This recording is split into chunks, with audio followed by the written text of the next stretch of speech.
Who were the first civilizations to set foot on our planet? Our history is written by the notes of the winners, of their power and influence over the centuries. But in a certain period of time, people from primitive hunters turned into intelligent civilizations that created monuments, calendars, and ancient writings. All this has evolved to the present day, and we are the descendants of some relatively intelligent beings. But what if it's not that simple? What if the stories told by ancient civilizations, the tales of gods and angels, of giants and great disasters, were more literal than they first appeared? What if we received ancient knowledge beyond our human understanding? If we look at some of the details, an entirely alternate history of the human race suddenly surfaces, one that completely overturns conventional knowledge and the history we've been taught. This version has mostly been consciously censored, forgotten, or worse, ignored. Until now, welcome to the new episode of Secret Origins.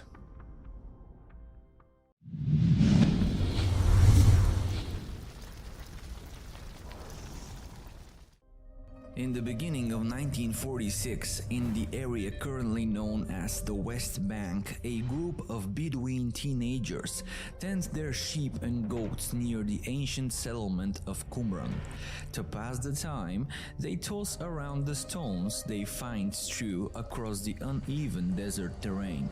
When one of these stones is thrown into the dark side of a cave, the teenagers are shocked because they hear a loud shattering noise echoing inside. When they decide to follow their curiosity, although slightly scared, they discover a collection of large clay pots. While not realizing it at the time, these teenagers make a historical discovery of great importance. Inside the clay pots are hidden series of ancient scrolls. Subsequently, various archaeologists, historians, and treasure hunters found additional fragments of scrolls in 10 other caves in the area, bringing the total number of manuscripts found to almost 900. These manuscripts became known to the masses as the Dead Sea Scrolls. Strangely, among these manuscripts, there are large portions of a mysterious, non-canonical religious text long forgotten by human civilization, or so they thought.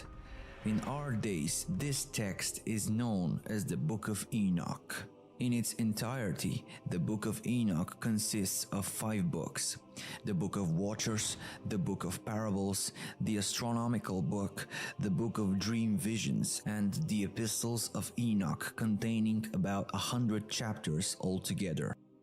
These chapters tell the story of the 7th patriarch in the book of Genesis, Enoch, the father of Methuselah and the grandfather of Noah, the same Noah we know from the Bible. However, this is not the biblical story of Noah's Ark. In fact, the Book of Enoch provides an entirely different perspective on events leading up to the Great Flood of Noah's time, as that is a completely different story. It tells of the Watchers, explained in biblical terms as fallen angels, sent to earth to watch over humans at some unspecified and ancient point in time. According to one of the earliest legends related to Enoch, he is the founder of the knowledge of astronomy and he's responsible for the compilation of the solar calendar. The Bene Elohim, or the sons of God or gods, number several hundreds. They are said to descend on earth at Mount Hermon. It was a sacred place for both the Canaanites and the Jews who invaded their lands. In later times, sanctuaries of the gods Baal, Zeus, Helios, Pan, and the goddess Astarte were built on its slopes. and the term watcher is used to describe one who watches, those who watch, those who are awake, or those who are not asleep. These names reflect the unique relationship between the watchers and the human race since ancient times. Over time, however, they abandoned their role as observers and began to have sexual contact with some of the humans, mostly women, and began to create what we know now as hybrids or crossbreds. The book of Enoch tells of the Nephilim, the children born through this very crossbreeding between the watchers and the humans. The Nephilim are described as giants and savages who threatened and plundered mankind, or, to put it in another words, supernatural man-eating giants. Angered by what the Watchers had done, those described in the book as mighty gods sent the Watchers to an underground prison deep within the bowels of earth. Enoch became the mediator between the gods and the imprisoned Watchers.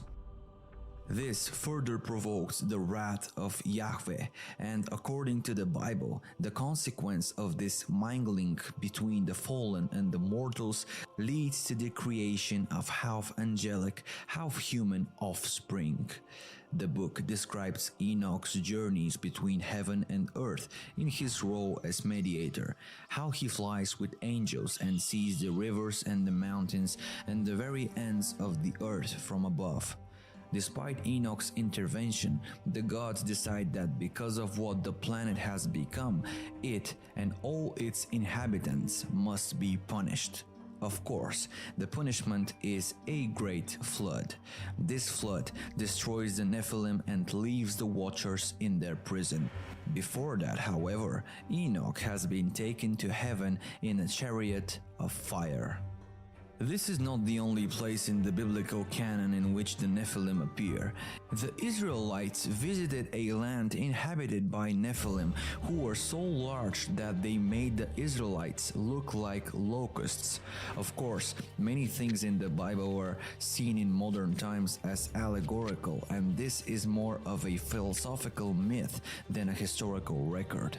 But there is archaeological evidence for one particular great flood in Earth's history, which is mentioned in countless religions and cultural traditions around the world. Did creatures like the Nephilim really exist? Many people say that it is just fiction and there is no evidence. But what if there is? In fact, there are numerous stories about giants in human history. The well-known traveler and explorer Marco Polo once wrote of a race of giants in Zanzibar who were so strong that they could carry as much as 4 ordinary men, while the people of modern Tangier, Morocco, once claimed that the founder of their city was a giant named Antaeus. According to an Irish myth, the so-called the Giant's Causeway on the northeast coast of Ireland, an astonishing 40,000 interlocking rock columns, was built by the Irish giant Finn McCool to cross the sea to Scotland and fight another giant. Apart from Norse legends, ancient Greek mythology is full of stories about giants. Perhaps if giants really existed, as records from countless cultures suggest, then the Book of Enoch begins to look less and less metaphorical and allegorical, less like a fantasy myth and more like a manuscript based on actual history. The idea of semi-divine heroes was born from ancient myths about alliances between gods and mortals. The poet and writer Pindar described the heroes of the past as a race between gods and men. Additional references allude to experiments that led to the creation of monsters by crossing animals of different and unrelated species. In modern theosophical occultism, there are legends of lost Atlantis, where it is claimed that its scientists bred half-human, half-animal hybrids as the slave race. Records of such events can be found in the mythologies of ancient peoples around the world, and especially among the Babylonians of Middle East. The story of Noah and the flood in the Old Testament is said to have originated in the Babylonian and Sumerian myths. It is known that around 10,000 BC, there appears to have been a catastrophic event that transformed early humanity. At the end of the last ice age, the first signs of agriculture appeared in the Middle East, with a shift from a nomadic hunter-gatherer lifestyle to one of a settled agriculture. It is interesting to note that for centuries, the Book of Enoch has been an important part of Christian and Jewish religious traditions. Many of these religious sects accepted the book as scripture. Furthermore, some even suggest that the Book of Enoch was the inspiration for the Book of Genesis, due to their many parallels and overlapping stories. Therefore, the question that arises is, what has happened? Why the Book of Enoch is not part of the Bible, and why does this question sound so unimportant nowadays? In attempt to answer this question, we will go back to the early centuries after the physical death of Christ, far from the 39 canons of the Old Testament and the 27 New Testament books that we today know as the Bible.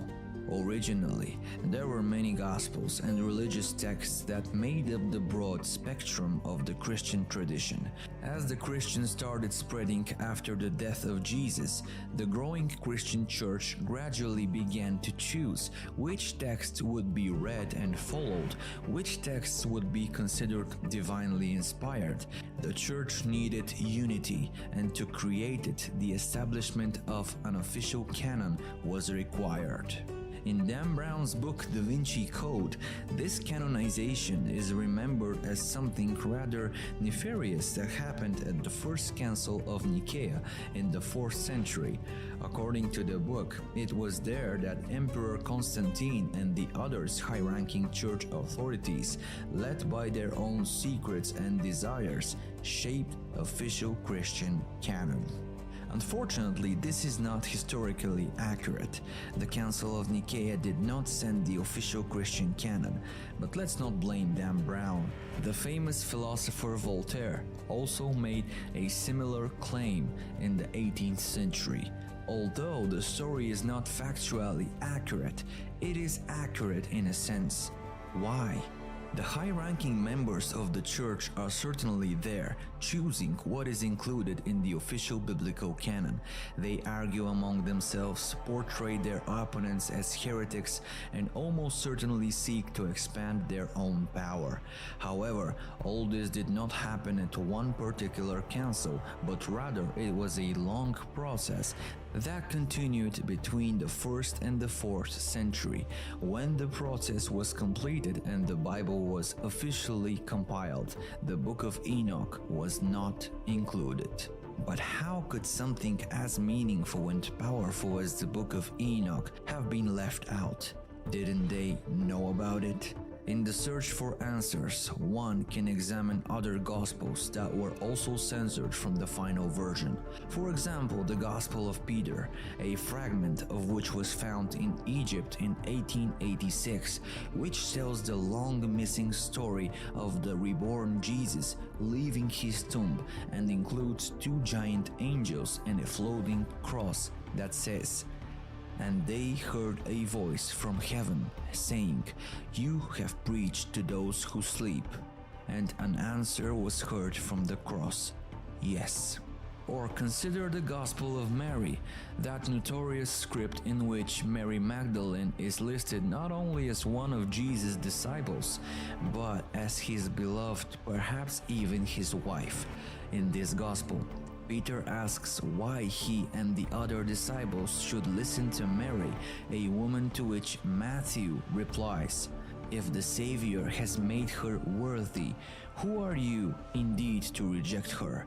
Certainly the Savior knows her well, that's why he loved her more than us." Although censored, even forgotten by many, the Book of Enoch never truly disappeared.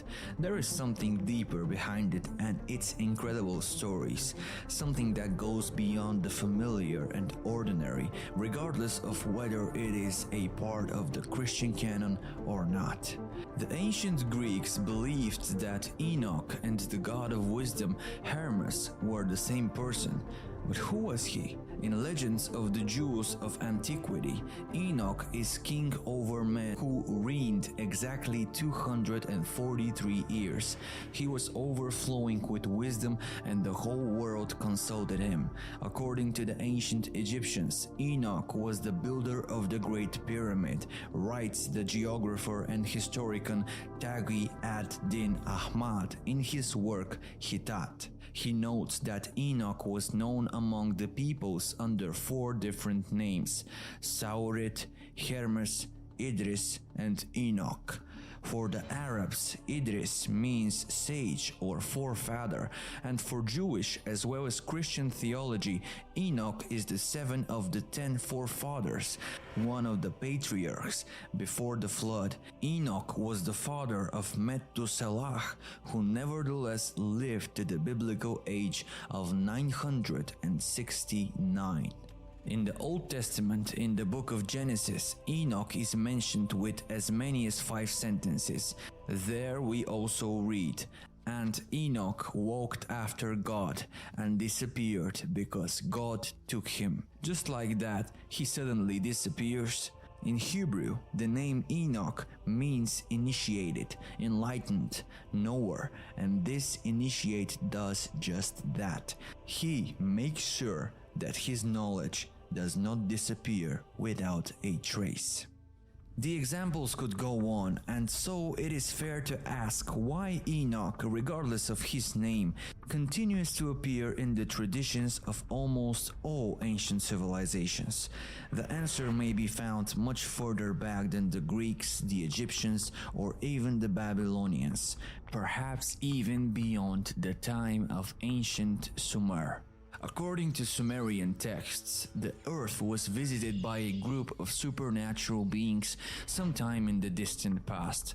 These visitors are described in Sumerian tradition in a way that is eerily similar to the descriptions of the Watchers in the Book of Enoch.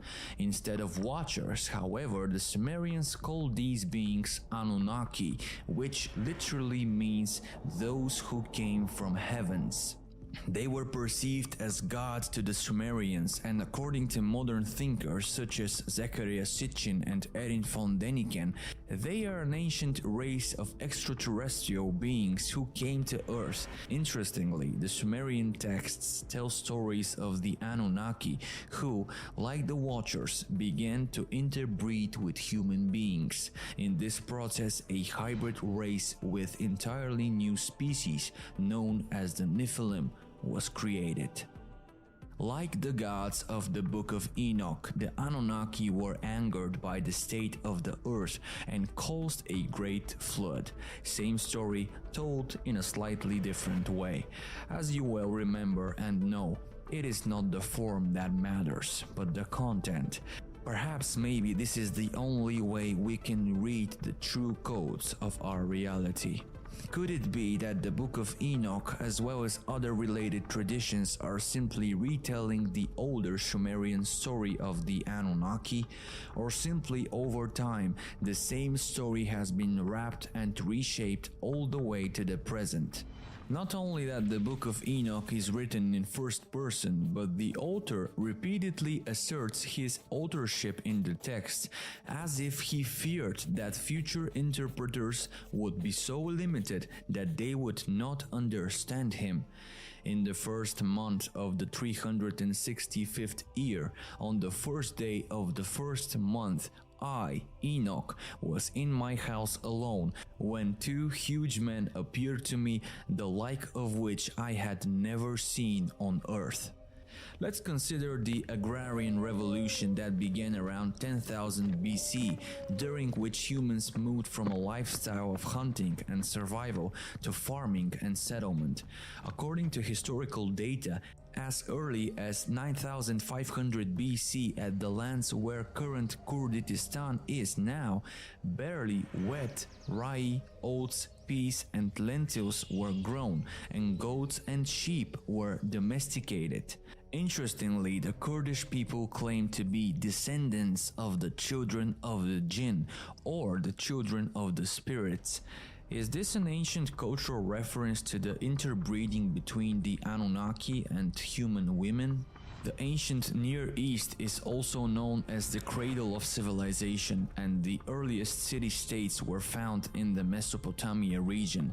The region's early indigenous inhabitants, the Sumerians and the Akkadians, developed the first written language, studied astronomy, and created libraries.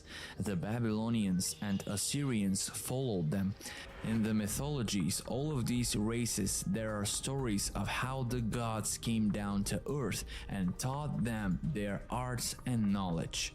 In another passage from the book of Enoch, Enoch testifies to the mysteries of lightning and mysteries of thunder. Some suggest that this chapter is intended to illuminate the mysteries of energy and electricity. When we hear energy and electricity, we cannot help but mention Nikola Tesla, who, let's not forget, said the following: "If you want to find the secrets of the universe, think in terms of energy, frequency, and vibration." It may sound ridiculous or hard to believe that such mind-blowing stories as those of the Watchers, the Anunnaki, and the Nephilim giants have been forgotten. The Sumerians ignored or even deleted deliberately from the pantheon of ancient civilizations. The Book of Enoch, along with the Gospel of Mary and Thomas, also censored from the biblical canon. However, given the way these stories fundamentally change our understanding of human history by presenting a new or well-forgotten old perspective on who we really are, their exclusion is perhaps no surprise at all. But these stories have not been completely erased. If we look at one of the most famous stories known to mankind, the one about Adam, Eve, and the Garden of Eden, if we read the text not literally nor philosophically, but as an allegory, metaphorically, God creates Adam to watch over the earth, just as the gods send the watchers to do so in the book of Enoch. From Adam's rib, God created Eve. Adam and Eve reproduced, representing the crossbreeding between the watchers and human women. Adam and Eve were said to be able to eat anything they wanted in the Garden of Eden, except for the fruit from the tree of knowledge. Of course, they tried the forbidden fruit from the tree of knowledge, which symbolizes the watchers who bring advanced technology and knowledge to human beings who may not have been mentally developed enough to handle it on their own. When the two taste the forbidden fruit from the tree of knowledge of good and evil in the Garden of Heaven, they are said to become aware of each other. Their first realization is that their physical cloaks of flesh are bare. They rush to cover their genitals because they have realized the so-called serpent power or kundalini, which can be educated through intercourse and non-reproductive sexual acts. They tasted from the tree of life, which initiates the cycle of birth, life, death, and rebirth, and of the human souls incarnating into physical form. By reading the story of Adam and Eve in this way, it is easy to see the parallels between the story itself, the Book of Enoch, and other ancient writings. And maybe that was exactly the goal. Perhaps those who wrote the story of Adam and Eve were simply retelling the stories in the book of Enoch in their own way, retelling the Sumerian story of the Anunnaki like so many other religions and cultures, inserting this important part of human history allegorically into their own religious canon, so that these ancient records may continue to exist through time, and though in a different form, be reminded of us so that we may one day remember our own history, not by the human way, but by the cosmic human lifeline. What is human history? Is it what we know from officially approved history books, or is it something deeper, something more incredible, something forgotten? Maybe the answers have been in front of our eyes all this time. We bow before you and thank you for watching. Until we meet again.